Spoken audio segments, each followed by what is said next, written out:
Hi guys, I'm Hussain. Amishi, thank you for that amazing introduction.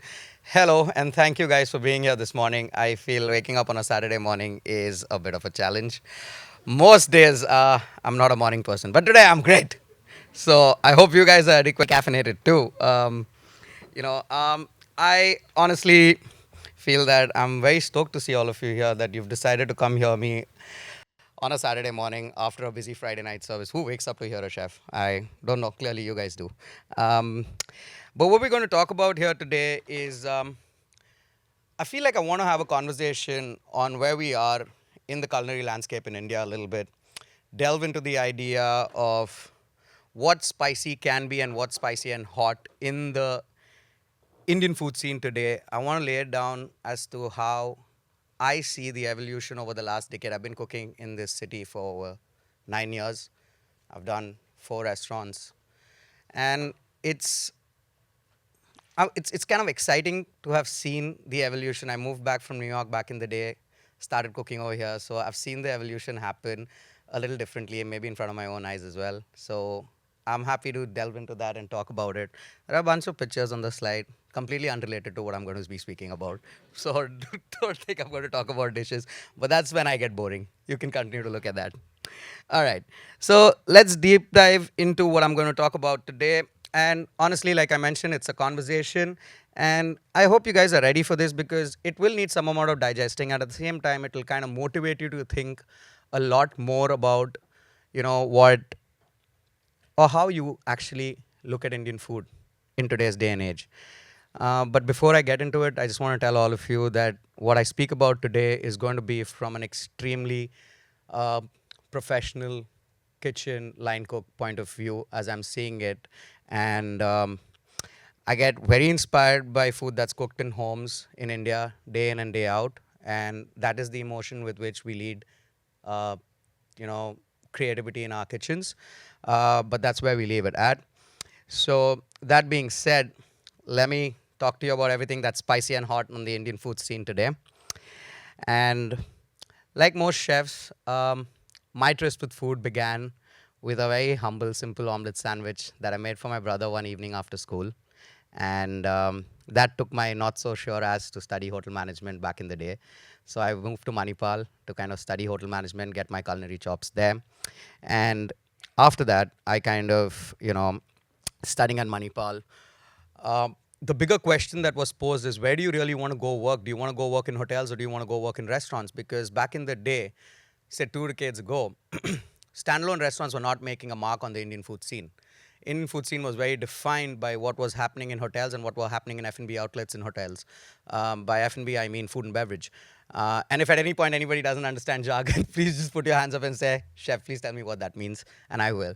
And what ends up happening is that you kind of go with what you've told or what you've been told or what you've heard all your life. So I went to start working with the Oberoi group of hotels, and when I started working with them, I realized that their primary focus was rooms and revenue through rooms, and it was not really food. So in a couple of years, I was like, maybe I'm just done with this because this food is so formula driven because you need to have a certain set of things on your menu all the time. So then creativity really doesn't have a space there. You know what I mean? Because you just ended up doing versions of a tomato soup. I mean, you call it roasted tomato soup once and you call it smoked tomato soup the other menu, but the essence is you're still making a bloody tomato soup. So I was like, okay, maybe. I don't know if I want to do that. So I gave it all up. I decided to move to New York to this amazing restaurant that actually did change my life. It was 11 Madison Park in New York. It is a 3 Michelin star restaurant, 4 stars by the New York Times. They were number 4 in the world when I got there. I mean, and the climb to number 1 was on. They won it 2 years later.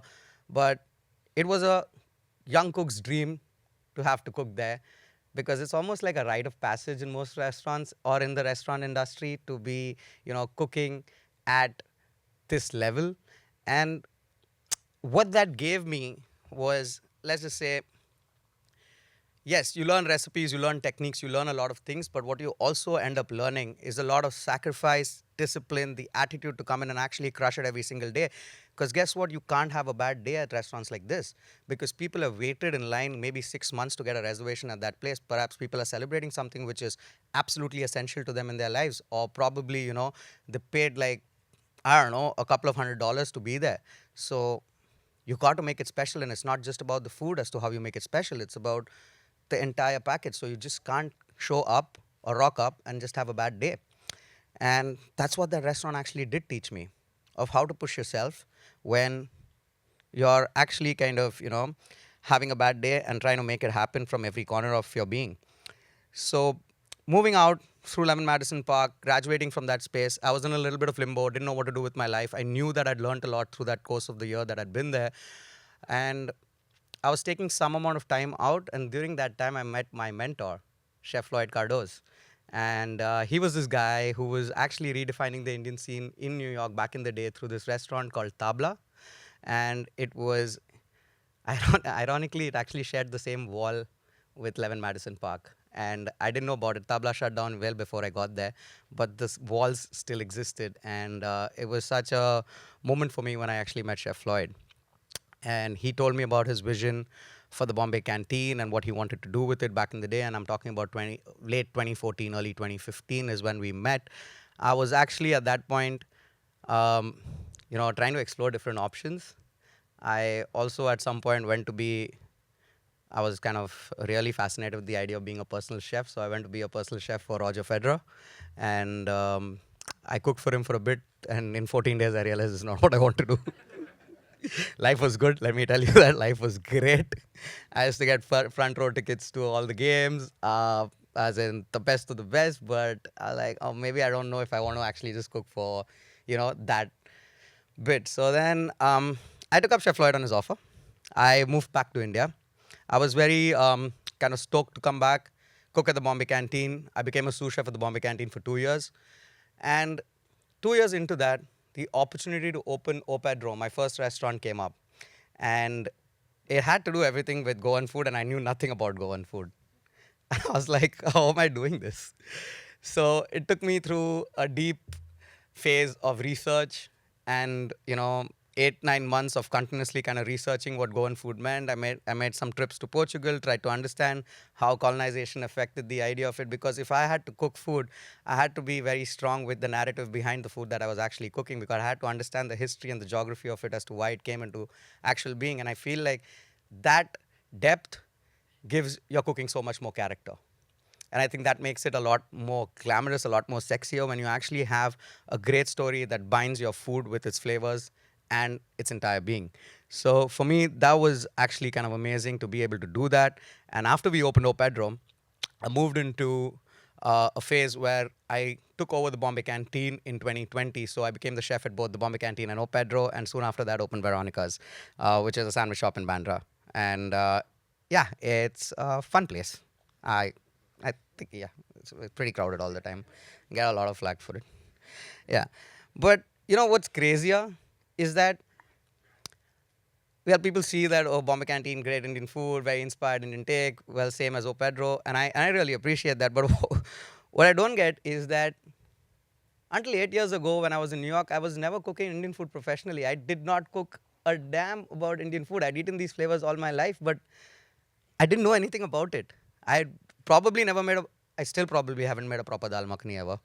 Um, but that was the beauty of it, right? What ended up happening was that I was looking at the cuisine from the outside. I had a little less emotional attachment in breaking down recipes and looking and asking questions or just getting curious about processes, because I had a little zero emotional connect. So there's a little tongue in cheek approach to how I approached traditional dishes, or how I approached dishes that was so deep rooted in the idea of authenticity, because it kind of, I guess, worked.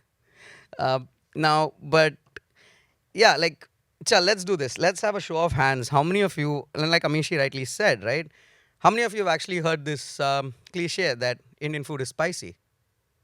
All of us, at some point. Everyone's told us this, right? But I'll tell you what, and I'll tell you from this fancy cuisine, high restaurant point of view, where I kind of beg to differ. We are the masters of blends. What we are is that we are the maestros of when or how we can make spices sing, because the world at large knows how to deal with maybe, say, a singular spice or probably two spices. They can throw like a cinnamon and a nutmeg together and be like, ah, we cook with spice. No, tell me that is true, guys.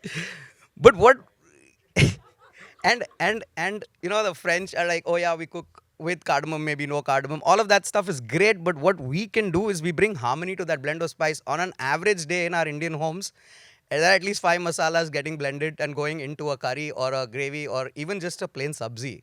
Like the holy trifecta of haldi, coriander powder, and red chili powder are like it's a blend. You need to understand it a little better. Otherwise, you're going to completely botch everything up, and that's as basic as it gets in an Indian household. So I feel every Indian knows how to do that, and that's exactly what I say. Yes, we like our food hot, most of our food hot. I feel like yeah, spicy is great, but what we understand better than the rest of the world is to kind of blend spices together, and to me, that is kind of exciting. Think about it: the same bloody chili boiled, fried, and toasted can give you three different colors of a gravy or a curry. Now, that is mind blowing. That is something the world hasn't figured at large. I feel the Mexicans have with their mole to a larger extent. I want to also know where they got that from. But if anybody does know, tell me also. But yeah. So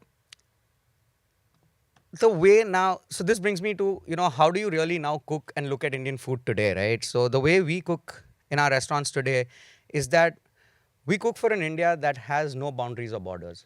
I want to look at India a lot more holistically, and I want everybody to do that because if you don't, or if we don't, what will end up happening is that we will be cooking food from 28 different countries because the food in India just evolves every 100 kilometers because every state has its different diversity of how they really cook. Like a Goa cooks very differently from the rest of India. And I understood that back in the day. I was like, oh my God, this is not like it because I remember Chef Lloyd giving me his mom's recipe for a shakuti. And I was like, okay, I'm not going. And this was these old recipes that were, written out of a typewriter. She used to type her recipes out, so he gave it to me, and he's like, hey, just make this. So it just got cut off at the method part of the recipe. So I'm like, okay, I have these ingredients, so I'm going to apply my wisdom to it. And what came out of it was something that I got yelled at for. Yeah. So I learned to ask questions very early on in the process of researching that you need to question how it is cooked and how you deal with the same ingredients because the ingredients in Goa are similar or the ingredients in every part of India are similar, just how you treat them in the process of cooking, just because of the way it's been done historically or the way geographically you're located and the way, kind of the resources that you use kind of defines a lot in how what you're going to cook turns out. So um, also, what ends up happening in most kitchens is that we get kind of stuck in this battle of authenticity. Now, there are words that are associated with Indian cuisine that all of us know about, have heard. Traditional is one great word. I have nothing against all of this. I'm going to tell you that. Like, we can debate it. I'm cool. Um, thing is, traditional is one great word. Modern is another one. Fusion is like one big word that I absolutely detest. Hate is a very strong word. Detest is a great word. I learned.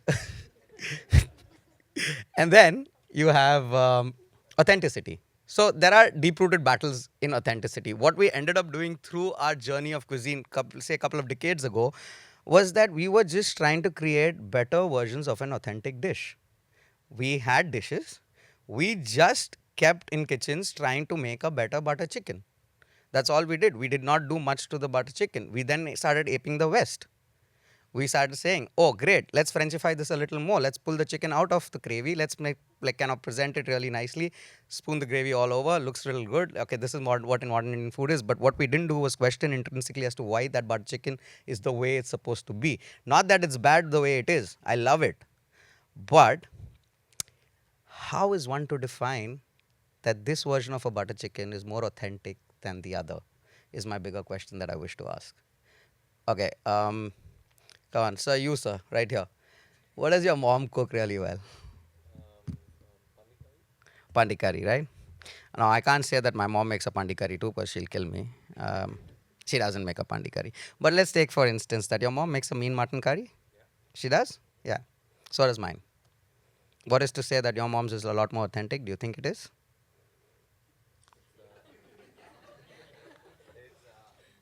He's a fellow chef here. That's why I pointed at him. True to style. True to one's home, exactly. It's true to style. It's true to what you've grown up eating. Let me just tell you, I grew up in Chennai. I grew up in a Bohri Muslim household. So it boggles my mind how till the age of 22, till I actually moved out of home, thought that this is actually traditional, authentic Bohri food. because what I didn't realize is that many South Indian influences had actually creeped into the food at home. So there was a massive use of curry leaves. There was a massive use of tamarind in the food that I was eating, and I thought this is the best version of it. So I come to Bombay, I go to this auntie's place to eat bori khana. She's made dal chawal palida, which is my absolute favorite, and then there goes the palida, which has no curry leaves and has kokum in place of tamarind. And I'm like, oh, she doesn't know how to cook. Oh, she doesn't know what the authentic thing is. And in my mind, I'm like, oh. And then she goes, no, beta. I'm like, and then, that's the reason I don't get invited home. Nobody wants to cook for me. They're like, the only thing we want to do sitting at a table is breaking shit down. Be like, and all that. So, yeah, no, anyways. But that's when I actually realized that how, where you stay, where you live, or how history and geography kind of influences Indian food a lot more. So, the Bori food that's cooked on the East Coast is massively different from the one that's cooked on the West Coast. The use of tamarind, on the East Coast, there's more tamarind, more curry leaves. At some points, also a little bit of coconut milk. And then you come here, and then there's kokum, because yes, the Konkan coast has amazing kokum. You should be using it. Why should you not be using it? So it just makes sense. It's just another form of souring agent. And I feel like I need to admit I like this palida better with the kokum. Or I think the 9 years has just changed me. So yeah. But yeah, that's pretty much the debate of authenticity, right? Because authenticity in my mind, is kind of the death of innovation. Because then you're just stuck in that whole rut and you're not really innovating, you're not really opening up your cuisine to any amount of interpretation. Because come to think of it, I was reading this thing about Chinese food, and this really good chef that I actually emulate a lot and follow, Andrew Wong, sorry, he wrote about Chinese food that the innovation of yesteryears is the authenticity of today, which, when you come to think of it, yes, someone at some point made a biryani and said that this is how it's supposed to be made. It was an innovation then. Today, you and I are stuck to say, yeah, best dum biryani hai, or wo sahi hai, or ye sahi hai. But like, dude, there's biryani all over this country. And there is nothing to say that basmati rice belongs in a biryani and jeera sambar doesn't. There are different parts of this country that make biryanis. They make it very differently, and all of it is equally banging. I come from down south again, like I'm just reiterating it, but I had the Bori biryani at home. And then when you go out in Chennai, you have this very specific style of biryani called the Ambur biryani, which is not a biryani at all. It's more like a pulao. But again, then the whole battle of abe ye pulao kya and ye biryani, like it's never going to end. Like I think Amishi will throw me off stage, but we'll keep talking about it. Put your hand up when I'm done. Huh. Okay, so these things are few things that today in kitchens we are actually kind of trying to change, because you see that there is a new breed of cooks on the food scene today in India.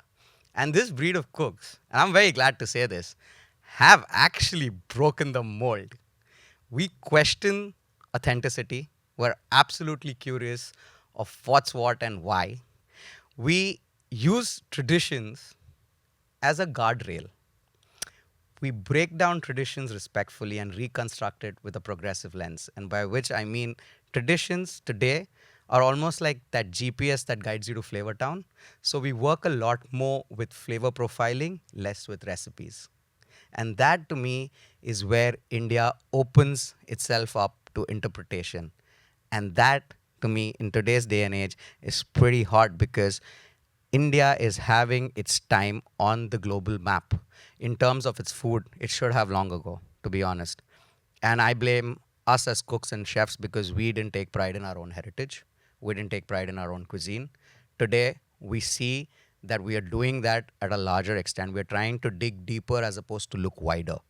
You know what I mean? We looked at the West all the time and said, aise hona chahiye, and that's how we should be doing it, and that's when we'll be taken seriously. But today, when we are actually embracing our heritage, is when we're being taken way more seriously than we were ever before. And if you look at the evolution of cuisine, and I'll tell you how the spotlight has come to Southeast Asia and India. It's a little bit of chefy stuff, but I'll tell you. Um, back in the day, when cuisine began, the best people who actually documented cuisine were the French. So when you go anywhere in the world, your basis of cuisine starts with French classical cooking because they documented it damn well. For us, it was more verbally passed down and stuff like, mom told grandmom told mom told kid, same, but nobody actually wrote it down. So they were like, chal, aaj thoda, we'll change this around a little bit and do this and that. And so it got lost somewhere on the other, right? And we also, as a nation, had so many influences from the Mughals to the Dutch to the Portuguese to so many million people. So our cuisine repertoire is damn varied. We have massive techniques that are just hidden. Like fermentation is a word today. We've been fermenting for God knows how many years. So, yeah. So the thing is that evolution of cuisine began in France, became the hotspot, became the culinary mecca back in the day, moved to New York right after that because a lot of French chefs saw New York as the land of opportunity, said we'll take our cuisine there, we'll shine there. That continued to happen, became more lucrative because restaurants popped up. It was new American, French, mixed up, smashed. Again, that became the culinary hotspot after that.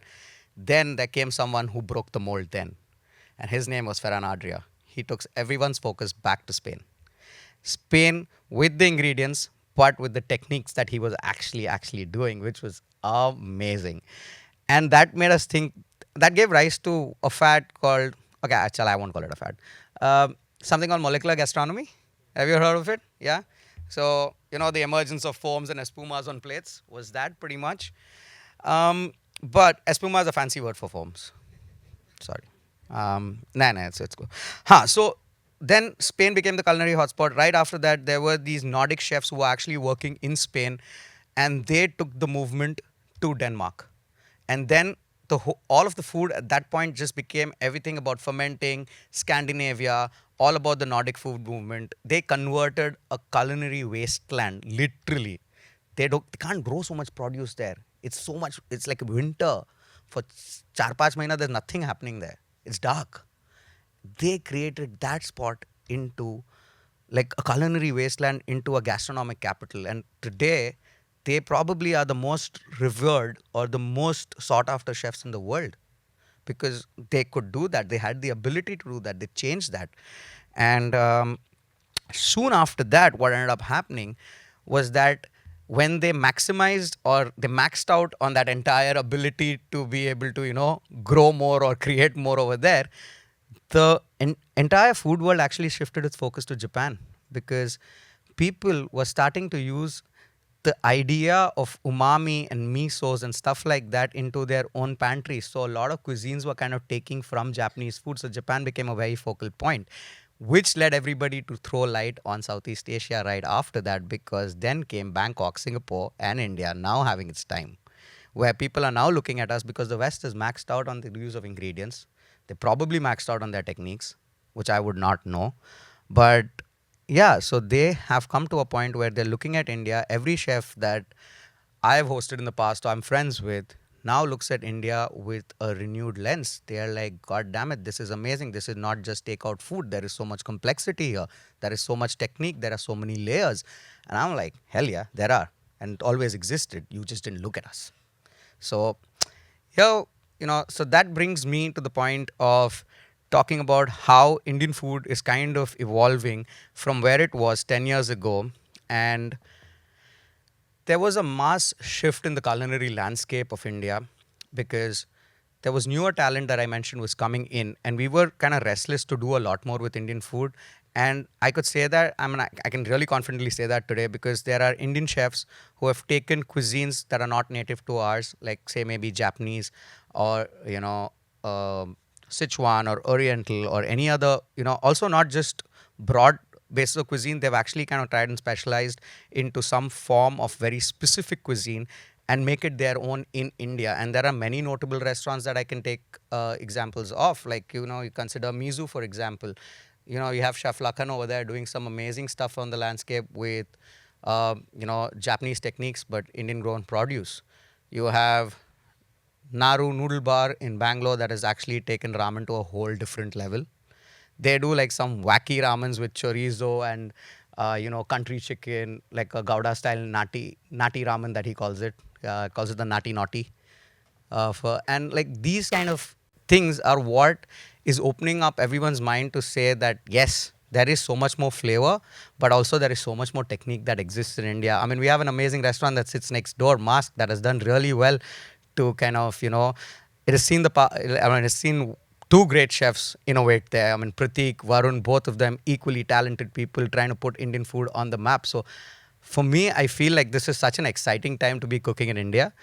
And there is just so much camaraderie. I kind of see like, there is this unsaid pact of brotherhood amongst all of these chefs that are actually cooking in India today to be like, we collectively want to put India on the food map of the world in a way that it's never been done before.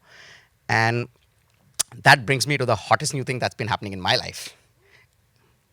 Yeah, you can be a little encouraging.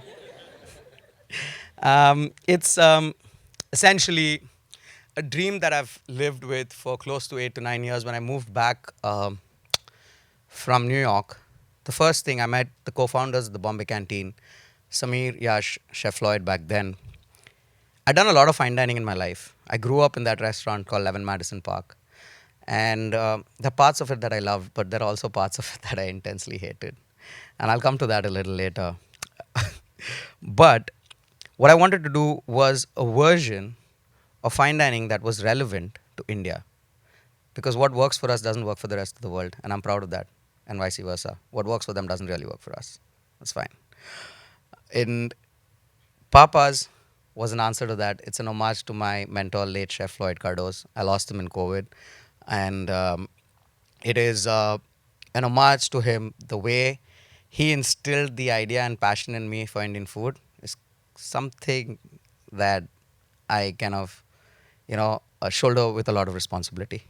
Let's just say that. So, yeah, Papa's. It essentially, if you guys haven't read about it or heard about it, I'll tell you a little more about it as to what it is and why we thought of doing it.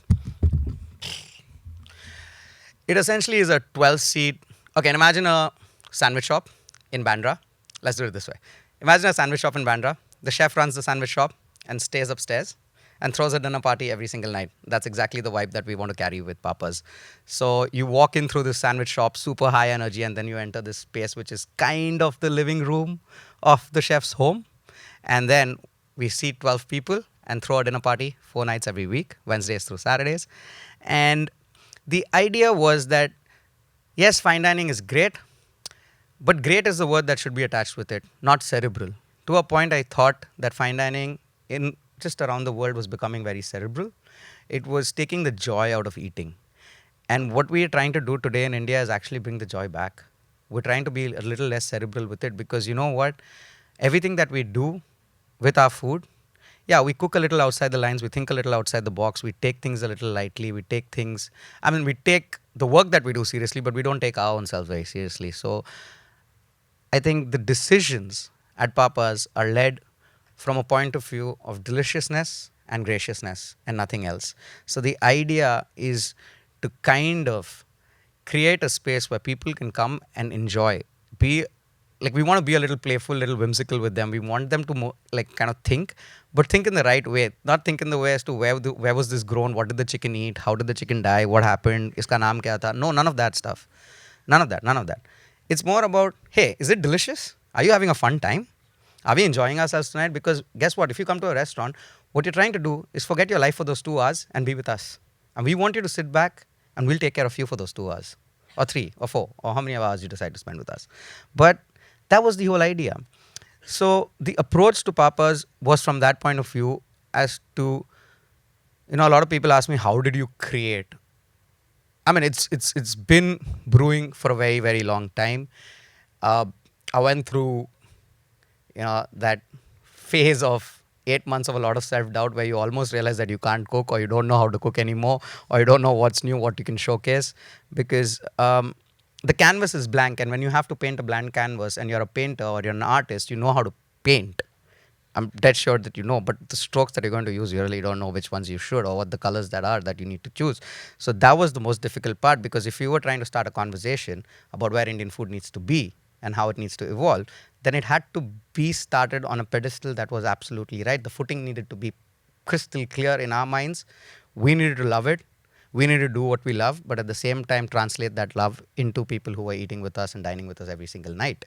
Um, Hence, that was the idea that we started with. We started trying to see what our North Stars were. We wanted to see where we wanted to go with it in terms of our experiences and how we wanted to take it. And one thing that was really clear is that we will do what we love. And that brought me to that point where I said there were parts that I really loved and there are parts that I hated. I'm not going to delve a little more into the parts that I hated. That's fine. That's done with. The parts that I loved, the fact that you get to be intimate and personal with the person who's dining with you, by which I mean you're there, you're telling them what they're eating, you're telling them how they should be experiencing it, probably inviting them to partake in the experience as opposed to kind of forcing like that menu or that experience down their throat. You know what I mean? It is very, there's two very different things, and there's like a thin line that kind of demarcates that as to how you do that. So it was very important to us that we did not necessarily kind of throw that down. I thought it got stuck. Oh, it did. So I really thought that it should be something that people come in and enjoy, and don't really have to think about too much. And that was the idea behind creating papas. And the menu that we did, I didn't have real words to put into the cuisine earlier. I always called it a journey from the distinctively low key to the most lavish, and spanned the entire spectrum and everything in between. We would use ingredients that were found in the landscape of India and reinterpret them for what they were, apply a little bit of technique, a little bit of chefy things to it, and kind of change the way people would kind of perceive it. So we deal with a lot of ingredients, from red ants to rabbits to churpi, which is a yak's milk cheese from Ladakh. We do a bunch of seasonal ingredients that we actually cook with that keep changing every season. I mean, I've taken it upon myself this season to make mooli glamorous. So let's see if I succeed at that. Yeah, it's tough to make mooli and petha glamorous.